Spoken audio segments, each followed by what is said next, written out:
Mga A-lister ng ABS-CBN na umalis sa panahon ng krisis, mahirap nang makabalik.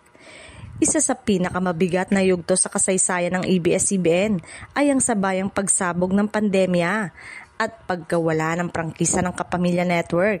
Sa panahong yon, nagsilbing malaking pagsubok hindi lang para sa kumpanya kundi maging sa mga artista at empleyado nito.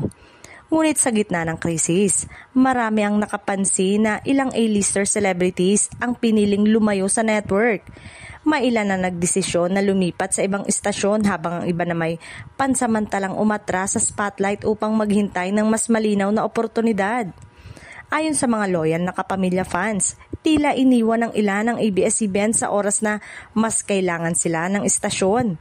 Ang hakbang na ito'y hindi kinatuwa ng maraming manonood lalo na't nakita rin nila kung paano nagpakita ng buong suporta at katapatan ng ibang mga artista na natili dahil mahirap ang sitwasyon.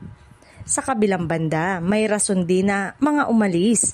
Karamihan sa kanila ay nagsabing kailangan nilang unahin ng kabuhayan at seguridad ng pamilya, lalo't hindi tiyak kung saan nahantong ang network noon.